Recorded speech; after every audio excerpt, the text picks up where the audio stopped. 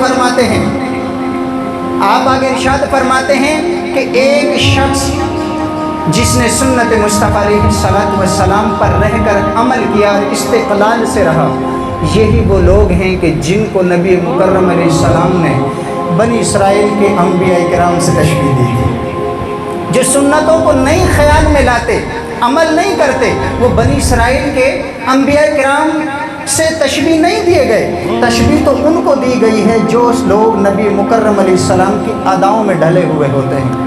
اسی لیے آپ نے ارشاد فرمایا قیلولہ کرنا، دوپہر میں آرام کرنا، سنت مصطفیٰ علیہ السلام کی نیت سے قیلولہ کرنا، توجہ، مجھے کروڑہ نوافل ادا کرنے سے بہتر لگتا ہے، کروڑہ نوافل پڑھنے سے بہتر ہے کہ نبی کریم علیہ السلام کی ایک سنت کو زندہ کرنا۔ آپ نے فرمایا جو لوگ حبیب علیہ السلام کی سنت کو زندہ کرتے ہیں، ایک سنت مصطفیٰ علیہ السلام کو زندہ کرنے سے اور اس کو آگے جاری کرنے سے اس کا ثواب زیادہ ہے اس عمل سے کہ ایک شخص کروڑہ روپے اللہ کے راستے میں صدقہ و خیرات کر دے۔ اس سے اللہ اکبر، کروڑوں روپے اللہ کے راستے میں صدقہ و خیرات کرنے سے بہتر ہے کہ میرے نبی علیہ السلام کی ایک ادا پر عمل کر لیں، ایک ایک اداؤں پہ عمل کرتے جائیں، یہ کروڑہ کروڑ روپے صدقہ کرنے کا ثواب پاتے چلے جائیں۔ آپ آگے ارشاد فرماتے ہیں جو شخص نبی مکرم علیہ السلام کی سنتوں کی اطاعت اور پیروی کرتے ہیں، وہ لوگ حقیقت میں مصطفیٰ علیہ السلام سے وفاداری کرتے ہیں، اور حبیب علیہ السلام کے ساتھ وفاداری نہ سستی مانگتی ہے، نہ کسالی کا تقاضا کرتی ہے، نہ چشم و کوشش کام لینے کو گوارا کرتی ہے، اور نہ ہی بہانہ اور حیل و حجت کو سمجھتی ہے، بلکہ وہ تو کہتی ہے من تو شدم تو من شدی، من تن شدم تو جان شدی، یا آقا میں تو ہو جاؤں تو میں ہو جاؤں، مزہ یار دی یاری دا انج ہوندا جدو یار نو یار دی کھچ ہوئے، ادھروں او نکلے ادھروں میں نکلا، ملاقات گلی دے وچ ہوئے، فریدا بچے تیر جدائی دا وچ سینے ناشا دو من قبر ایک ہو گئے۔ محبت تو یہ چاہتی ہے، اسی لیے کہا من تو شدم تو من شدی، میں تو ہو جاؤں تو میں ہو جا، من تن شدم میں بدن بن جاؤں، تو جان شدی تو اس کی روح، اس کا مغز، اس کی جان بن جا، تاکس نگوید بعد ازی من دیگرن تو دیگری، کہ دیکھنے والا یہ نہ کہے وہ کوئی اور ہے یہ کوئی اور ہے، دیکھنے والا کوئی یہ نہ کہے۔ اس طرح نبی مکرم علیہ السلام کی سیرت طیبہ میں ڈوب جاؤ، اس طرح سمو جاؤ جس طرح پتی کے اندر خوشبو ڈوب جاتی ہے، نہ تو پتی کو خوشبو سے، نہ خوشبو کو پتی سے جدا کیا جا سکتا ہے، اس طرح اپنے لبادے کو سنت مصطفیٰ میں ڈال دو۔ یہی آخری جملے ہیں، میرے وقت بالکل ختم کی طرف جا رہا ہے۔ سنت مصطفیٰ کا احیاء میرے امام ربانی مجدد الفسانی رضی اللہ تعالیٰ عنہ نے کر کے بتایا کہ عظیم ترین منصب کسی بھی مجدد کا یہ ہے اپنے نبی مکرم علیہ السلام کی ان اداؤں میں جن کو ظلمت زمانہ گرد آلود کر رہا ہو، ظلم و استبداد کی کالی گھٹائیں جن پر چل چکی ہوں، جن پر انحطاط اور تعطل اور جمود کا سایہ پڑ چکا ہو، ان بدلیوں کو چھانٹنے کے لیے، ان سیاہکاریوں کو ختم کرنے کے لیے مجدد کو بھیجا جاتا ہے تاکہ وہ ان ساری قدورتوں کو صاف کر دے اور شریعت مصطفیٰ علیہ السلام کو مجلہ کر کے قوم کے سامنے پیش کر دے۔ مجدد اس لیے آتا ہے، اور اس کاوش کو احیاء سنت مصطفیٰ علیہ السلام کو صرف اور صرف مجدد پاک رحمت اللہ تعالیٰ علیہ نے قول کی صورت میں نہیں کیا، تحریر کی صورت میں بھی کیا۔ آپ فرماتے ہیں سیرت مصطفیٰ پر عمل ایک وسیع دائرہ ہے، آپ کتاب کی شکل میں بھی کرتے ہیں، آپ تقریر کی شکل میں بھی کرتے ہیں، آپ تدریس کی شکل میں بھی کرتے ہیں، آپ عمل کی شکل میں بھی کرتے ہیں، حبیب علیہ السلام کے عادات کو اپنا کر بھی کریں گے تو سنت مصطفیٰ علیہ السلام کا احیاء ہوگا۔ اگر آپ بچوں میں تعلیم دیں گے، آپ خود تعلیم پڑھیں گے، آپ تقریر کی صورت میں پیش کریں گے، آپ کتاب لکھنے کی شکل میں کریں گے، ہر صورت کے اندر ہی مصطفیٰ علیہ السلام کی سنتوں کا احیاء ہو رہا ہو، حبیب کی سنتوں کا احیاء ہو رہا ہو۔ یہ علماء اتنا طویل ترین سفر کر کے آتے ہیں، راتوں میں سفر کرتے ہیں، جبکہ عام شخص گھر سے باہر نہیں نکل سکتا۔ یہ دور دراز کا سفر سناٹے والے راستوں سے گزرتے ہوئے بے یار و مددگار کوئی گارڈ نہیں ہوتا، یہ دین مصطفیٰ علیہ السلام کا پرچار کرتے ہوئے گلی گلی کوچا کوچا کریا کریا نگر نگر پھرتے ہیں، دروازہ سے دروازہ پھرتے ہیں۔ کیوں؟ اس لیے کہ انہوں کو جذبہ مجددین آج ہوا ہے۔ جو جذبہ مجددی میں ڈھل جاتا ہے، اس آئینے میں پرو دیا جاتا ہے، اس کے حالات یہی ہو جاتے ہیں، اپنے آقا کی سنتوں کو سینے لگا دیا کرتے ہیں۔ آپ نے فرمایا ہزار ظلم اور صعوبتیں ہمیں برداشت، کوئی ہمیں یہ نہ کہے کہ نبی کی ایک سنت چھوڑ دو، ہم تو حبیب کی سنت کا چوتھائی یا آدھا حصہ بھی چھوڑنے تیار نہیں، اپنا سارا کچھ تن من دھن قربان کرنے کے لیے تیار ہیں۔ وہ جان ہے جہان کی، جان ہے تو جہان ہے، کروں تیرے نام پہ جاں فدا، نہ بس ایک جاں دو جہاں فدا، دو جہاں سے بھی نہیں جی بھرا، کروں کیا کروڑوں جہاں نہیں۔ آقا یہ مجدد میت، وہ مجدد الف، تقاضا دونوں کا ایک کہ انسان اپنی زندگی محبوب علیہ السلام کی زندگی کے مطابق گزارے، پھر اسے وہ انعامات میسر ہوں گے جو میں نے قرآن مقدس کی شکل، حدیث طیبہ کی شکل میں پیش کی۔ حبیب علیہ الصلوۃ والتسلیم نے ارشاد فرما دیا جس کے وجود میں میری سنتوں کی خوشبو ہوگی، مفہوم حدیث ہے، جس کے وجود میں میری سنتوں کی خوشبو ہوگی، میں اسے تلاش کر کے جنت لے کر جاؤں گا۔ کتنا بڑا تحفہ ملا ہمیں، ہم سے اتنا بھی نہیں ہوتا کہ ہم ابھی محبوب علیہ السلام کی سنتوں پر عمل کرنے لگ جائیں۔ میرے مجدد پاک رضی اللہ تعالی عنہ کی عملی زندگی کی جھلک بھی چند جملوں میں پیش کرتا ہوں۔ آپ رحمہ اللہ تعالی علیہ ایک دفعہ غسل خانے میں تشریف لائے، دایاں پاؤں پہلے رکھ دیا گیا، آپ خود مکتوبات میں فرماتے ہیں دایاں پاؤں پہلے رکھ دیا، جبکہ سنت حبیب علیہ السلام میں بیت الخلا میں بایاں پاؤں پہلے رکھو اور نکلتے ہوئے دایاں باہر رکھو۔ آپ فوراً پیچھے ہٹے، آپ نے فرمایا اس دن جب مجھ سے یہ کام ہوا، کچھ اللہ کی کشف کی تجلیات، کچھ واردات مجھ سے بند ہو گئی، اس وجہ سے کہ جان کر نہیں کیا، جان کر نہیں، بس نہ چاہتے ہوئے ہو گیا، برجستہ طور پر ہو گیا، پاؤں اندر چلا، فوراً واپس کھینچ لیا، پھر بایاں پاؤں رکھ کر دعا پڑھ کر بایاں پاؤں رکھ کر اندر تشریف لے گئے۔ اسی پر ہی کچھ جو واردات آپ سے روک لی گئی، آپ فرماتے میں بہت رویا، ندامت کے آنسو بہائے، توبہ کی بارگاہ عزتی کے اندر جب میں نے توبائیں کی، آنسو بہائے، تو رب کریم نے مجھ پر دوبارہ سے وہ دروازے کھول دیے۔ ایک سنت نہ چاہتے ہوئے مس ہونے لگے تو واردات ربانی رک جایا کرتی ہیں۔ ہم کتنی سنتوں کو مس کر رہے ہیں، بلکہ نعوذ باللہ من ذالک مسخ کر رہے ہیں۔ ہماری شادیوں کے احوال کیا، بچوں کے لباس کیا، تربیت کے احوال کیا، ہماری اپنی طرز زندگی کیا، محبوب علیہ السلام کا تو طریقہ کار دکھتا ہی نہیں ہے۔ عزیزان من، یہ میں اپنی بات نہیں، جاپانی سائنٹسٹ کے آخر جملے پیش کر کے بات ختم کرنے لگا ہوں۔ مسارو ایموٹو، انہوں نے کہا میں مصر کے اندر جاپان سے بھیجا گیا، پہلے امریکہ کی لیبارٹری میں پہنچا، اس کے بعد ڈائریکٹ مصر، احرام مصر کے لیے بھی، اور وہاں پر مجھے کچھ اسلامک تحقیقات کرنی تھی، اس لیے مجھے وہاں جانا پڑا۔ قدیم اور عظیم ترین یونیورسٹی آف اسلامک الازہر کے اندر وہاں پہنچے، کہنے لگے میں نے تحقیق کی مختلف موضوعات پر، لیکن یہ تحقیق مجھے کلمہ پڑھنے پر مجبور کر گئی۔ وہ کون سی؟ سمجھ لو یہ بات۔ کہتے ہیں چند بوتلیں میں نے لی، ان میں پانی بھرا، پانی بھر کر میں نے اپنے تمام تر شاگرد اور ساتھیوں کو بلایا جو میرے تعلق دار تھے، ان کے 10 گروپس کیے میں نے. 10 بوتلوں کے اندر پانی. حضرت تھوڑا توجہ فرمائیے گا. 10 بوتلوں میں پانی بھرا, 10 گروپ بنائے, ہر گروپ کے سامنے بوتل کا ڈھکن کھول کر رکھ دیا. ایک کی ذمہ داری لگائی جو مسلمانوں کا گروپ تھا کہ تم نے قرآن پاک پڑھنا ہے یہاں پر. دوسرے گروپ کی باری لگائی کہ تم نے صرف خاموش بیٹھے رہنا ہے. تیسرے کی باری لگائی کہ تم نے اپنی زبان میں مسخرے پنے کا اعمال ادا کرنے ہیں. چوتھے پہ ڈانس کرنا, 5ویں پر گالیاں دینا, اسی طرح مختلف انداز اپنائے. وہ تحقیق کرنا چاہ رہا تھا زبان سے نکلی ہوئی باتیں اور وجود سے کیے ہوئے اعمال کا ہماری گرد و نواح کی چیزوں پر کتنا اثر پڑتا ہے. اب یہ جملہ میرا رد نہ جائے اور یہ میری مثال بیکار نہ چلی جائے. پوری گفتگو کا نچوڑ یہاں ہے.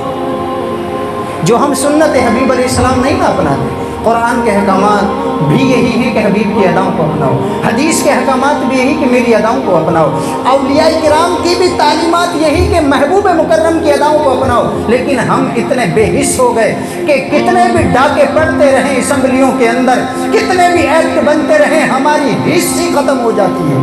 ہم باہر نہیں نکلتے, ایک ہی صرف لبیک والے نکل آتے ہیں, بقیہ کو پتہ نہیں کیا ہو جاتا ہے. ہم سب کلکم راعٍ وکلکم مسئول عن, ہر شخص ذمہ دار ہے, ہر شخص سے اس کی ذمہ داری کا سوال کیا جانا ہے.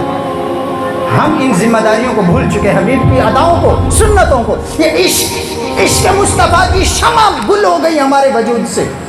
اس فکر کو پیدا کرو. میں آخری جملوں میں یہی ڈالنے لگا ہوں. مسارو ایموٹو نے جب یہ تحقیق کی, 2 گھنٹے تک یہی کام ان بوتلوں پر کروایا.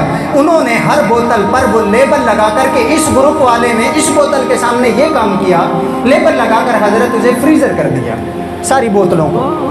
جب فریزر کر دیا تو ٹھیک 3 گھنٹے بعد, 3 گھنٹوں کے بعد ان بوتلوں کو نکالا اور اس نے تحقیق کی اور یہ جانچا کہ ان پہ جو پانی کی بوتلیں رکھی تھیں ان کے احوال اور ان کے اعمال اور اقوال سے کیا تبدیلیاں رونما ہوئیں. تو سن لو, وہ قرآن جس کو صرف ہم لائبریری یا صرف الماری یا صرف قرآن دان کی زینت بنائے رکھتے ہیں, صدہ افسوس ہے.